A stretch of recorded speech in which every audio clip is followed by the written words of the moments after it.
commence à étudier depuis la semaine passée les halachot concernant la Adlakat Nerot. La semaine passée, on a parlé de l'importance de cette mitzvah, en particulier pour les femmes. Et aujourd'hui, on va apprendre deux principes importants de halakha. Mon but dans le cadre de ce cours n'est pas seulement d'enseigner les détails de l'halakha, mais d'essayer à chaque fois d'aborder des principes de halakha dont on a besoin toujours. Et puis, de toutes les façons, il est important de comprendre ce que l'on fait. En effet, quand on était au Sinaï, on a dit Naaseh ve Nishma. C'est-à-dire, on fait, mais Nishma, et on veut aussi comprendre. Ce qui donne une autre dimension à ce que l'on fait. Alors, aujourd'hui, on va apprendre un principe très important qui est de savoir pourquoi les femmes sont tenues des mitzvot positives du Shabbat. Je m'explique. En quoi se pose la question?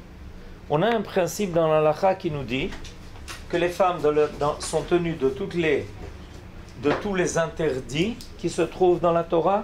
Les interdits, ça se dit lo ta'aseh. On a les interdits et on a les mitzvot positives. Interdit, ça se dit lo ta'aseh. Par contre, les mitzvot positives se disent assez. On connaît d'ailleurs leur nombre. Il y a combien de mitzvot positives? 248. On a combien de mitzvot négatives? 365. Si on additionne les deux, évidemment, on a 613. D'accord? Alors, un principe nous dit la chose suivante. Les femmes sont tenues de tous les interdits. Ça s'appelle lo ta'aseh. Par contre, elles ne sont pas tenues de toutes les mitzvot positives. En effet, elles sont dispensées, grosso modo, et il y a quand même des choses à dire là-dessus, mais ce n'est pas maintenant qu'on va le faire. Elles sont dispensées, grosso modo, de toutes les mitzvot assez, c'est-à-dire de toutes les mitzvot positives qui dépendent du temps. Alors, je vous donne une petite liste de quoi les femmes sont-elles dispensées. Qui est-ce qui veut me donner des exemples? Les tfilot. C'est pas exact. C'est pas exact. Parce que Maïmonide dit qu'une fila, la tfila chaque jour, n'est pas dépendante du temps. On peut la dire quand on veut. Donc c'est pas exact. Les exemples les plus célèbres que l'on connaît, c'est par exemple la mitzvah du shofar. Pourquoi ça s'appelle une mitzvah positive qui dépend du temps? Parce que si aujourd'hui on sonne du shofar, c'est une mitzvah? Qu'est-ce que vous en pensez? Si maintenant je prends un shofar et je sonne du shofar, je fais une mitzvah? Non, je joue du shofar. C'est une mitzvah qui dépend du temps. Si elle se fait à Rosh Hashanah, c'est une mitzvah. Si elle ne se fait pas à Rosh Hashanah, c'est un instrument de musique. Ok? Autre exemple. La soukha. Pourquoi la soukha est une mitzvah qui dépend du temps? Parce que si maintenant je suis assis sous une soukha, on dit de moi qu'il a trouvé de l'ombre sous une petite cabane. Alors que si pendant les jours de Sukkot je suis assis sous la soukha, je fais une grande mitzvah d'être assis sous la soukha. Ok? Vous comprenez? Ce sont des mitzvot dont la valeur de la mitzvah dépend du temps de son accomplissement. Il y a des mitzvot positives, par exemple, qui ne dépendent pas du temps. Un exemple. Est-ce qu'une femme est tenue d'avoir une mezouza à l'entrée de sa maison? Oui, pourquoi? Ça ne dépend pas du temps. On doit mettre une mezouza le jour, la nuit, les jours de fête, les shabbatot et les jours profanes. Donc ça ne dépend pas du temps. D'accord? Est-ce que décompter le Homer dépend du temps? Oui ou non? Je sens des hésitations. Évidemment. Si aujourd'hui je dis Ayom Shloshim ve Arba Yom la Homer, quelqu'un me dira ça va, vous voulez un aspirine? Tout va bien. Ça n'a rien à voir. C'est une mitzvah qui dépend du temps. Je donne voilà, décompte du Homer. Okay? C'est un autre exemple d'une mitzvah qui dépend du temps. Donc les femmes sont dispensées. Ok, pardon? Birkat Alevana, très bien, très bon exemple. Les femmes sont dispensées de cette mitzvah. Maintenant, se pose une grave question. Mais alors dans ce cas-là, les femmes devraient être dispensées de toutes les mitzvot positives concernant le Shabbat. Si aujourd'hui, qui est aujourd'hui mercredi, si je ne me trompe pas, Naron, et je fais le kiddush, et que je dis Baruch ata Hashem mekadesh Shabbat, ça s'appelle comment? Une bracha levatala, une bénédiction dit en vain. Pourquoi? Parce qu'il y a une seule possibilité de dire Baruch ata Hashem mekadesh Shabbat, c'est pendant le Shabbat. En fonction de ce que vient d'apprendre, c'est très important que vous connaissiez ce principe-là. Donc, les mitzvot positives dont les femmes sont dispensées, ce sont les mitzvot qui dépendent du temps. Du temps. Donc, d'après ce principe-là, on est en droit de dire que les femmes sont dispensées de toutes les mitzvot positives concernant le Shabbat, spécifique au Shabbat. Si vous regardez ce qu'on a appris la semaine passée, on a au moins parlé de 2 mitzvot positives. La première, l'allumage des Nérot, c'est une mitzvah qui a été par la Torah ou par les sages? Par les sages. Et la deuxième mitzvah, qui est en fait la première instaurée par la Torah, est le Kiddush. Donc on a deux exemples où on est en droit de se poser la question, est-ce qu'on est tenu de ces mitzvot? Est-ce que les femmes sont tenues de ces mitzvot? A priori, d'après ce qu'on vient d'apprendre, les mitzvot positives dépendant du temps, les femmes en sont dispensées. Je devrais rajouter ici Shabbat. Et pourtant, on n'a jamais entendu ça dans notre vie qu'une femme n'allume pas les nérodes de Shabbat. Où on sait qu'une femme est tenue de faire le kiddush à l'entrée du Shabbat et à la fin du Shabbat. C'est quoi à la fin du Shabbat? C'est l'Havdalah. Alors, pourquoi il y a une exception à cette règle? Il y a fait très bien, Kol HaKavod. Il y a 2 exceptions très importantes à la règle que je viens de donner. Et aujourd'hui, il est important qu'on les apprenne. Les 2 exceptions très importantes à la règle que je viens de donner sont Shabbat et Pessah.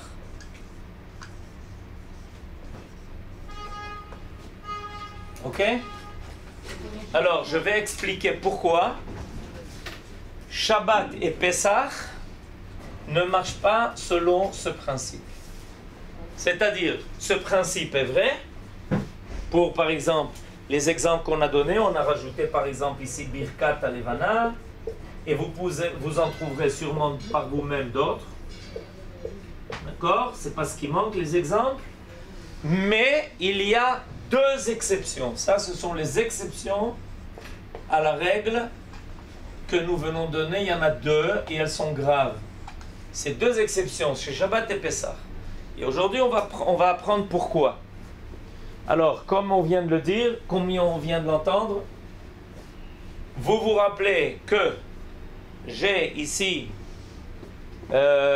enseigné que dans les 10 paroles, appelées 10 commandements, 2 expressions sont rappelées. La première expression, c'est Zachor. La deuxième expression, c'est Shamor. Dans les 10 paroles de la Parashat Yitro, il y a marqué Zachor et Yom HaShabbat lekadesho. Dans la Parashat Vaïtranan, qui se trouve à la fin de la Torah, il est marqué Shamor et Yom HaShabbat lekadesho.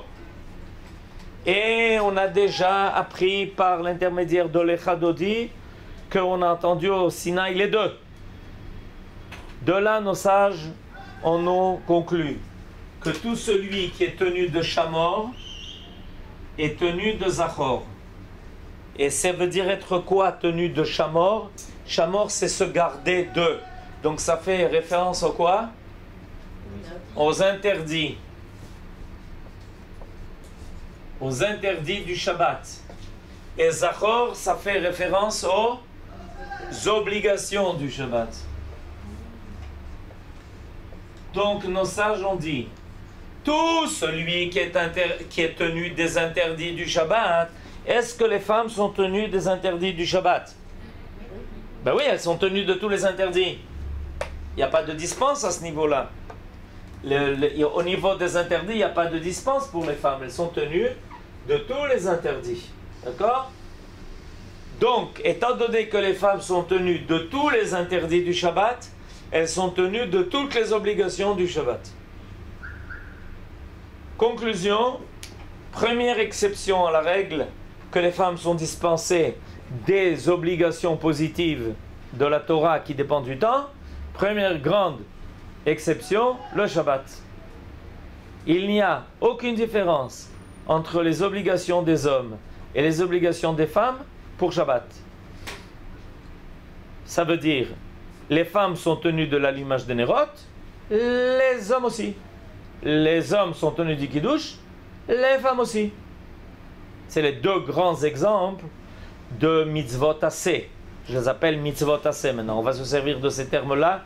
Quand je parle des mitzvot positives, je parle des mitzvot assez. Donc, il n'y a aucune différence entre les hommes et les femmes au niveau du Shabbat.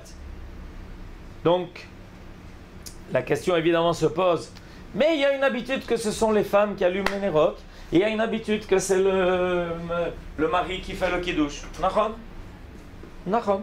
Pour plusieurs raisons, on a donné un ordre de préférence, mais cet ordre de préférence ne signifie pas, contrairement à la compréhension populaire, que ça voudrait dire que les femmes sont tenues des Nerot et que les hommes sont tenus du Kiddush. C'est une erreur grave. Les femmes sont tenues du Kiddush et les hommes sont tenus des Nerot. Seulement, pour partager les tâches, un fait telle catégorie de mitzvot et il en rend quitte les autres, et un autre fait telle catégorie de mitzvot et il en rend quitte les autres. Ce qui veut dire qu'une femme en allumant les Nerot de Shabbat se rend quitte, et rend quitte son mari, et rend quitte ses enfants, et rend quitte tout le monde. Et si une femme ne rend pas quitte son mari parce qu'il n'est pas marié, donc c'est pas son mari, ben il doit allumer les Nerot. Évidemment, il doit allumer les Nerot. À moins qu'il vive chez ses parents. À l'âge de 40 ans, c'est pas conseillé. Deuxième réflexion à ce propos-là, c'est qu'une femme est tenue comme un homme de faire le Kiddush. Oui, mais son mari lui fait le Kiddush. C'est bien que son mari lui fasse le Kiddush. Mais si son mari ne lui fait pas le Kiddush, par exemple dans un couple où le mari ne respecte pas Shabbat, il ne sait pas ce que veut dire Kiddush. Il n'a pas envie de faire Kiddush. Et Bichlal, il n'est pas là, il est parti en voyage pour 3 mois. Vadaï que sa femme doit faire le Kiddush. Parce que, je répète, cet enseignement fondamental, au niveau du Shabbat, il n'y a pas de différence entre hommes et femmes. L'un peut acquitter l'autre. Mais s'il n'est pas acquitté par l'autre, l'obligation lui revient. Donc une femme est tenue du Kiddush à l'entrée du Shabbat et de l'Havdalah à la fin du Shabbat. Un homme est tenu de l'allumage des Nerot au début du Shabbat et d'allumer les Nerot à l'Havdalah à la fin du Shabbat. Ok? Est-ce que jusqu'après là les présences sont claires? Ensuite je vais vous dire la deuxième exception, en quoi elle consiste. Oui? Même au niveau des tfilotes alors, une femme elle est tenue d'un peu les tfilotes de Shabbat. Alors, les tfilotes de Shabbat, c'est une catégorie qui s'appelle la tfila. Ça, c'est autre chose. C'est un autre domaine. C'est pas une mitzvah de Shabbat. C'est une mitzvah de prier. Alors, donc, il faut étudier la catégorie qui s'appelle la tfila pour les femmes en tant que catégorie de tfila, pas en tant que catégorie de Shabbat. Il y a une réponse à cela. Mais ça ne fait pas partie de ce que je suis en train de dire à propos du Shabbat. Donc, j'en traiterai dans un autre domaine, la tfila des femmes. C'est une bonne question ça. Qui peut acquitter l'autre de quelque chose? C'est une très bonne question. Alors la réponse, elle est comme ça. 1. Peut acquitter l'autre, celui qui est lui-même de redevable. On ne peut pas acquitter quelqu'un qui est redevable d'une mitzvah si on n'est pas redevable de la même mitzvah. Est-ce que vous avez compris ou pas? C'est pas du français qui est clair. Si je ne suis pas tenu d'une mitzvah, je ne peux pas acquitter quelqu'un qui est tenu d'une mitzvah. Pour acquitter l'autre, il faut que je sois au même plan que lui. Ce qui veut dire que, comme lui est tenu de cette mitzvah, pour pouvoir l'acquitter, je dois moi aussi être tenu de cette mitzvah. Et je rajoute quelque chose d'important, même si je l'ai déjà accompli. Accomplir une mitzvah, en être tenu, c'est deux choses différentes. Alors je donne un exemple. Je suis tenu du kiddush, mais j'ai déjà fait le kiddush. Est-ce que j'ai le droit de refaire le kiddush pour ma femme? Si on l'a juste entendu, si on a fait... Non, non, non, sans entrer dans ces détails, je parle du principe général. Je suis tenu de faire le kiddush. Mais au Bet HaKnesset, on a déjà fait le kiddush. Je rentre chez moi, ma femme n'a pas fait le kiddush. Est-ce que j'ai le droit de lui refaire le kiddush, bien que je m'en suis déjà acquitté? Évidemment, parce que j'en suis tenu, même si je m'en suis acquitté.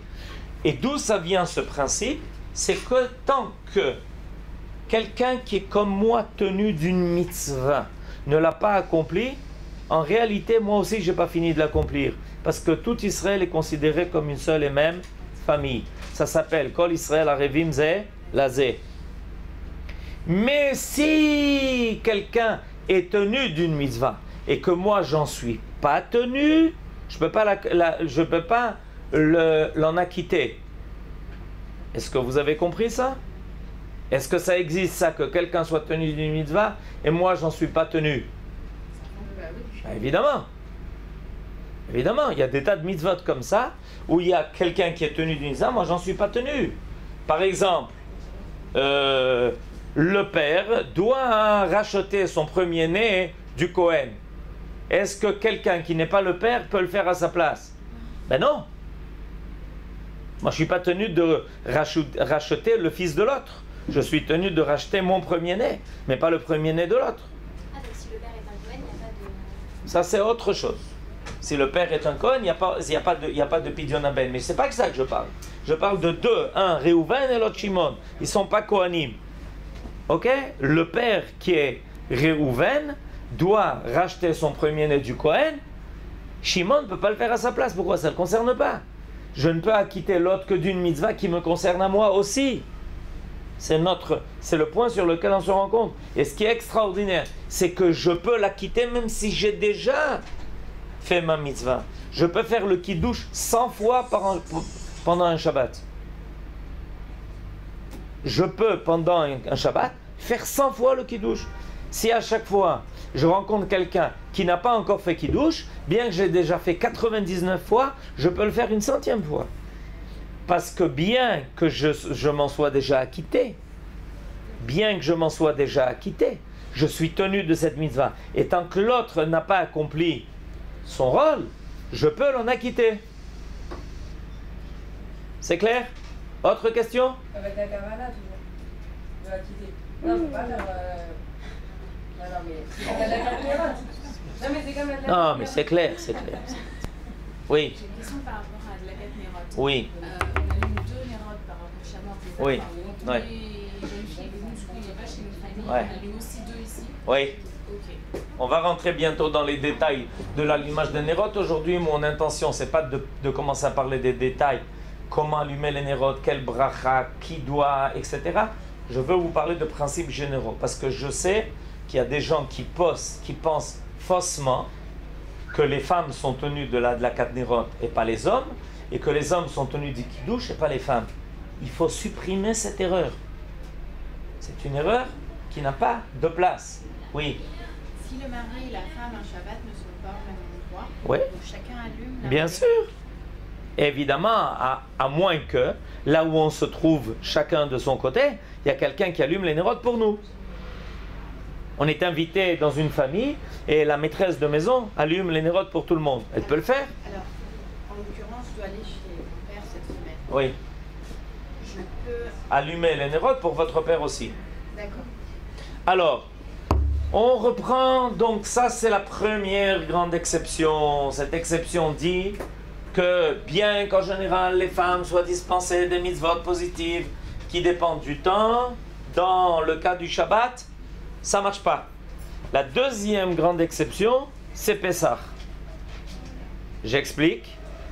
À Pessah, on a beaucoup de mitzvot qui ont force de loi qu'à Pessah.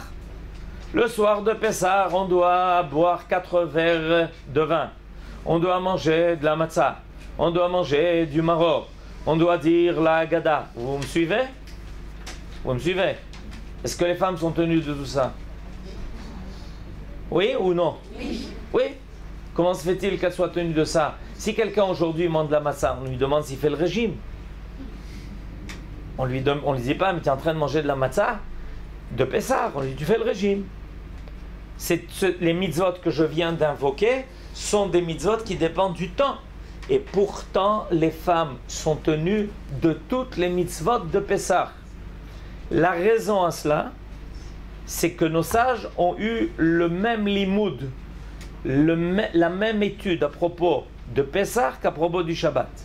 Étant donné qu'on a un verset où il est marqué l'interdiction de consommer le chametz, ce qui est levé, et que dans le même verset est marqué l'obligation de manger de la matzah, nos sages ont dit pourquoi la Torah a-t-elle évoqué ces deux mitzvot dans un seul et même verset?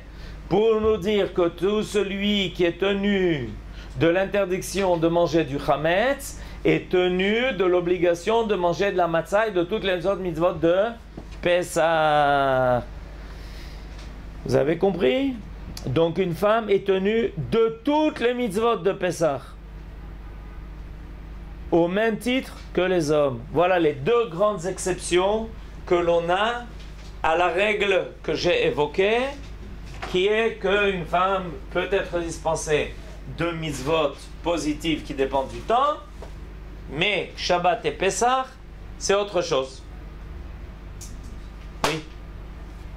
Moi, c'était juste par rapport à l'allumage encore. La semaine dernière, on avait dit que l'allumage c'était pour définir le début et la fin. Par exemple. Et je ne comprenais pas pourquoi le deuxième jour de Yom Tov on allume. Parce qu'on a déjà déterminé le début et que c'est pas la fin. Parce que le deuxième jour de Yom Tov vient d'un principe de doute. Pourquoi on fait 2 jours de Yom Tov? Parce que en dehors d'Eretz Israël, il y a un doute. Est-ce qu'en Eretz Israël, ça a été le premier jour ou le deuxième jour? À une époque, on ne pouvait pas communiquer et ça prenait énormément de temps pour faire passer l'information de la sanctification du mois. Donc, quand on fait le deuxième jour de Yom Tov en dehors d'Eretz Israël, on est peut-être en train de faire le premier jour de Yom Tov. On n'est pas sûr. Alors on dit oui, mais aujourd'hui on est sûr, on a un calendrier. Et on continue quand même le même minhag pour rappeler aux Juifs qui sont en dehors d'Eretz Israël, qui sont en dehors d'Eretz Israël. Parce qu'il y en a qui oublient. D'accord, mais on est... Vous avez compris, il y en a qui oublient. On allume à Tzedakah Kohanim. On avait dit qu'on allumait... On a... Mais alors c'est bizarre parce qu'on allume après. Si jamais c'est le premier jour, le deuxième jour est en fait le premier jour, Ouais. on allume trop tard. Non, on n'allume pas trop tard puisque Yom Tov on a le droit d'allumer. Et pour être sûr qu'on n'allume pas le premier jour, qui est peut-être le premier jour, et donc on préparait du premier jour pour le deuxième, j'espère que vous suivez ma logique, d'accord? Alors on le fait après cet accord. C'est un petit détail, mais j'espère que vous avez compris ce que je vous explique. Alors, ça c'est la première chose importante, donc je voulais vous apprendre aujourd'hui. Sachez une chose, c'est qu'il n'y a aucune différence dans toutes les obligations. Quand on parlera des obligations du Shabbat, en fait, je parle des mêmes obligations pour les femmes et pour les hommes. Néanmoins, l'habitude est de donner aux femmes l'allumage des Nérot et de donner aux hommes le Kiddush dans le cadre général, habituel. Mais quand il y a des exceptions, on en a rappelé ici un certain nombre, alors ça peut très bien s'inverser. Et il est possible que finalement, ça soit un homme qui allume les Nérot et une femme qui fasse le Kiddush. Parce que le fait qu'il n'y ait pas d'homme pour faire le Kiddush ne la dispense en rien de faire le Kiddush. Ça doit être clair. C'est quelque chose qui est important. La deuxième chose que je voudrais aujourd'hui enseigner, c'est, là on rentre déjà un peu plus dans le détail de l'allumage des Nerot, c'est la bracha. Excusez-moi, Raph. Allez-y. Pour Hanouka, on a des Nerot et on a une notion de temps. Est-ce que les femmes sont tenues de l'allumage des Nerot à Hanouka? Le Talmud invoque 3 mitzvot qui sont des exceptions à la règle que j'ai donnée. La première, c'est Pessah, je viens d'en parler, qu'une femme est tenue de toutes les mitzvot de Pessah, à part le Shabbat. Elle invoque 3 cas. Le deuxième cas, c'est Hanouka, que bien que ce soit une mitzvah qui dépend du temps, les femmes sont tenues de l'allumage des bougies de Hanouka pour 2 raisons. Premièrement, parce qu'il y a une menace particulière qui a plané sur les femmes à l'époque des Grecs. En plus du problème général qu'on a eu avec les Grecs, on n'est pas très copains avec les Grecs, en plus de ça, il y avait une xéra, il y avait quelque chose de particulier qui avait été décrété pour les femmes, contre les femmes, et ce n'était pas du tout sympathique. Une mariée, le premier soir de son mariage, devait aller chez le gouverneur grec passer sa première nuit. Et la deuxième raison, c'est que c'est une femme qui, en fait, a pris l'initiative de la révolte contre les Grecs. Elle s'appelait... Il y a quelqu'un qui s'appelle Judith ici? Elle n'est pas là? Personne ne s'appelle Judith? Ok. Alors, le troisième cas, c'est Purim. Que bien que ce soit une mitzvah qui dépend du temps, les femmes sont tenues de la lecture de la Megillah. Et la raison, ce que je viens de dire. Il y a eu un décret particulier les femmes étaient dans le décret parce que Haman a décrété que seront supprimés les hommes, les femmes, les enfants, etc. Et en plus de ça, le miracle s'est passé par une femme à nouveau et elle s'appelait Esther. Vous connaissez l'histoire. Alors, la dernière chose que je voudrais enseigner aujourd'hui, c'est, on rentre déjà dans le détail, avant d'allumer les Nerot, on fait une bracha. Quelle est la bracha? Baruch ata Hashem Elokeinu melech haolam asher kideshanu b'mitzvotav v'tzivanu le'adlik ner shel Shabbat. Le'adlik ner shel Shabbat. Alors, c'est posé une grave question de halakha. Enfin, elle n'est pas si grave que ça. Avant ou après? Eh bien, c'est ça qu'on va parler. Vous avez très bien touché au sujet. C'est exactement le sujet qu'on veut traiter. Alors aujourd'hui, je vous enseigne le principe général et l'application au niveau Nerot Shabbat. Le principe général dit la chose suivante. On fait toujours la bracha avant d'accomplir la mitzvah. La bracha que l'on a à faire sur une mitzvah, pour chaque mitzvah, il y a une bracha. Par exemple, quand on a mis la mezouza, on a fait la bracha likvo à mezouza. Quand on fait la brit mila, à la mila. Ok? Ou à la tvila, quand on va se baigner dans le mikvé, à la tvila. Il y a toujours une bracha avant la mitzvah. Mais, pourquoi c'est comme ça? Parce que ça s'appelle over le asiyata, le principe que de la bracha, on passe à la mitzvah. Parce qu'une fois qu'on a accompli la mitzvah, on l'a accompli. Alors à quoi sert de faire la bracha? En disant que Dieu, béni soit l'Éternel notre Dieu, qui nous a ordonné de faire une mitzvah. Mais on l'a déjà faite. Donc ça ne marche pas. On doit faire la bracha avant la mitzvah. Mais comme toujours chez les juifs, il y a des exceptions à la règle. Quel est l'exemple le plus fameux de cette exception où on fait la bracha après la mitzvah? Netilat yadayim kol hakavod. On se verse de l'eau sur les mains et on fait la bracha Baruch ata Hashem Elokeinu melech haolam asher kideshanu netilat yadayim. Mais tu t'es déjà lavé les mains. Et comment tu fais maintenant? Tu devrais faire la bracha avant de te verser de l'eau sur les mains. Réponse, nachon. Mais on a des raisons de ne pas faire la bracha avant. Par exemple, un exemple tout simple, c'est qu'au moment de faire la mitzvah, toute l'eau s'est renversée, on n'a plus d'eau. Alors on a fait une bracha levatala puisqu'on ne peut plus faire la mitzvah. Alors il y a des cas très particuliers où on inverse l'ordre. Mais néanmoins on a un problème. C'est qu'on ne peut quand même pas enfreindre le principe qu'il faut que la bracha soit avant la mitzvah. Comment on surmonte ce problème? Eh bien, on sépare la mitzvah en deux. Sur la première partie, on l'a fait avant la bracha. On fait la bracha et on termine la mitzvah après la bracha. Est-ce que c'est vrai ce que je viens de dire pour Netilat Yadayim? Oui ou non? Oui, non. Est-ce que la mitzvah de Netilat Yadayim est partagée en deux? Mais bien sûr. On verse de l'eau sur les mains. On s'arrête et on finit pas la mitzvah. On fait la bracha. Et comment on finit la mitzvah? On s'essuie les mains. Parce qu'on n'a pas le droit de manger avec des mains mouillées. Si on mange avec des mains mouillées, on fait le contraire de l'intention de la mitzvah. Par l'intermédiaire de l'eau, on va rendre impur l'aliment qu'on va manger. Alors maintenant, se pose la question au niveau de l'allumage des nérotes. L'allumage des nérotes. Alors, là, les chachamim se sont posé la question. Qu'est-ce qu'on doit faire? D'abord la bracha et ensuite allumer? Ou d'abord allumer et ensuite faire de la bracha? Alors, j'explique les deux possibilités. Première possibilité, bracha, petit a, bracha, petit b, mitzvah. Ça, c'est l'ordre habituel, non?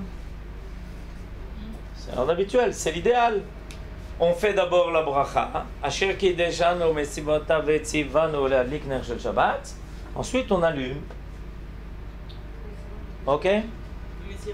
Mais il y a une deuxième possibilité. Et j'explique pourquoi. On fait d'abord la mitzvah. Et ensuite, on fait la bracha. Et évidemment, on va se poser la question, comment on va faire la mitzvah à moitié? Parce que le principe, quand on fait la mitzvah avant la bracha, il faut que la mitzvah ne soit pas complétée comme pour Netilat Yadayim. Alors, j'explique pourquoi est apparue la deuxième possibilité. Est apparue la deuxième possibilité parce qu'il y a des sages qui ont dit, on a un problème ici. Regarde ce que tu es en train de dire. Baruch ata Hashem Elokeinu melech haolam. Asher kideshanu b'mitzvotav vetzivanu leadlik ner shel Shabbat.